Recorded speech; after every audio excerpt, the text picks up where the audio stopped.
Jesus said the greatest commandment is to love the Lord your God with all of your heart, with all of your soul, with all of your mind. He said you have to love God, not just with your emotions, but also with your mind. Not just with your emotions and mind, but also with your will. We have to love Him. And He has given us plenty of reasons to love Him.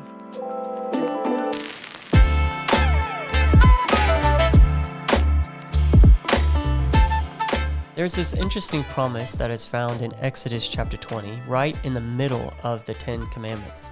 And I want to talk to you about it today. Now let's look at the first 6 verses in the New Living Translation of Exodus 20. It reads, "Then God gave the people all their instructions. I am the Lord your God who rescued you from the land of Egypt, the place of your slavery. You must not have any other God but me. You must not make for yourself an idol of any kind or of an image of anything in the heavens or on the earth or in the sea. You must not bow down to them or worship them, for I, the Lord your God, am a jealous God, who will not tolerate your affection for any other gods. I lay the sins of the parents upon their children. The entire family is affected, even children in the 3rd and 4th generations of those who reject me. But I lavish unfailing love for 1,000 generations on those who love me and obey my commands." God says that the punishment of those who hate Him will be experienced up to 3rd and the 4th generations. But for those who love Him and keep His commandments, He will pour out His favor on them for 1,000 generations. What generation are you part of? Unfortunately, I'm a millennial. I say unfortunately because I hardly identify with them. I consider myself a bit of a throwback. I moved country at a young age, obviously leaving the comforts of home. We married young. I have had the same job for 14 years, and I believe in the importance of traditional values. The list could go on how I differ from millennials. In modern times, a generation is considered roughly 15 years in length, whereas in ancient history, it was more like 30 years. They measured it basically from parent to child. So with that in mind, let's consider a couple dates. The nation of Australia, it was federalized just over 4 generations ago. The United States, they gained their independence on the 4th of July, 1776. 6 years before that, on the 29th of April, 1770, Captain James Cook arrived in Australia. Both of those events took place less than 9 generations ago. Gutenberg invented the printing press in 1436, just over 19 generations ago. In 476 AD, the Roman Empire fell, losing its worldwide grip on power. That was only 52 generations ago. Jesus walked the earth just over 66 generations ago. The pyramids of Giza in Egypt were built around 2500 BC, or roughly 151 generations ago. Yet the Lord said that if we love Him and we keep His commandments, those actions will reverberate for countless generations. Isn't it interesting that there seems to be a limit on the length of His punishment, but not on His favor? Why is that? Well, because He is looking to do good and not punish. He is not a God in heaven that is looking to punish and judge those who do wrong, but He is a loving Father that is looking to show grace and love to His children. The psalmist declared in Psalm 103, "The Lord is compassionate and gracious, slow to anger, and abounding in mercy." The prophet Joel, he wrote in chapter 2, "Now return to the Lord your God, for He is gracious and compassionate, slow to anger, abounding in mercy, and relenting of catastrophe."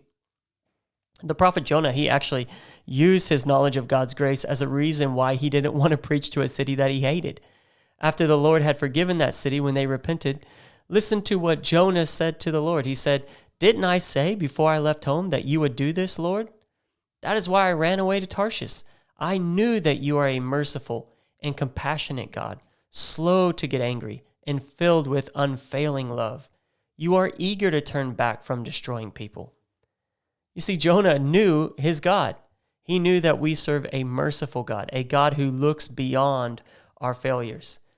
And getting back to Exodus chapter 20, God said to His people, "You shall not make for yourselves an idol or of any likeness of what is in heaven above or on the earth beneath or in the water under the earth. You shall not worship them nor serve them, For I, the Lord your God, am a jealous God, inflicting the punishment of the fathers on the children, on the third and the fourth generations of those who hate me, but showing favor to thousands to those who love me and keep my commandments. He said, don't create and serve an idol. Well, what is an idol? Immediately, our minds are drawn to a physical piece of wood. I remember when I first traveled to Indonesia, this was probably my first experience while traveling through Bali. I saw a whole number of idols that represented different things within that culture.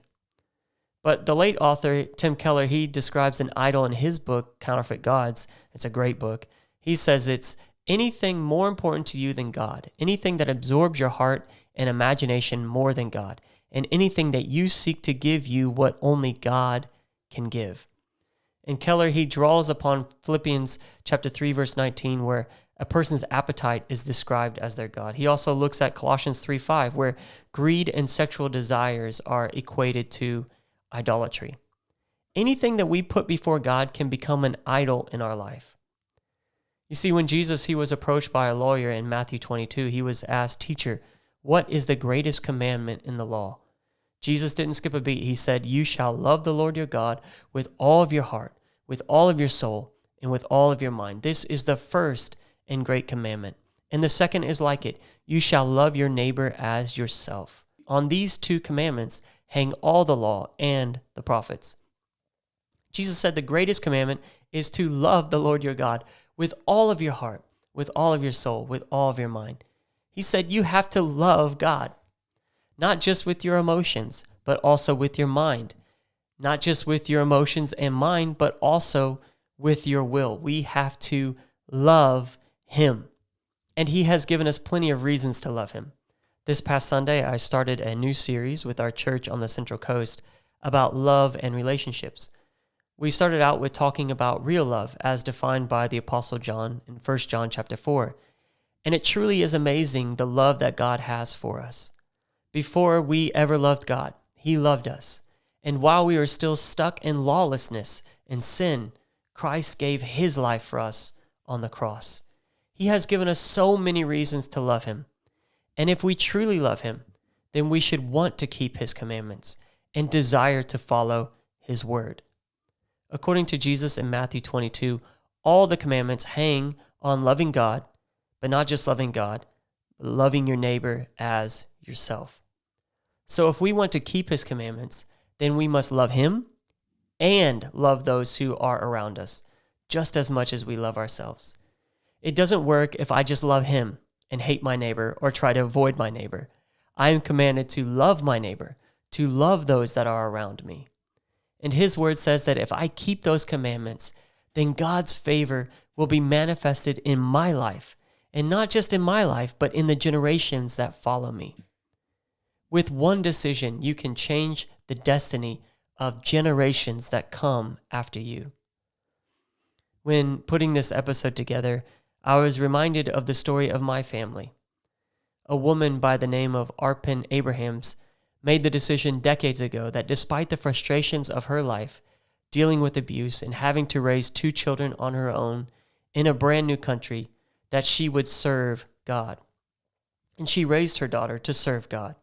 A little girl by the name of Gina, she found herself in the house of God, desiring to be used in His kingdom. And she purposed it in her heart that she would raise her daughters to serve God. A little girl by the name of Stephanie found herself in the house of God, desiring to be used in His kingdom.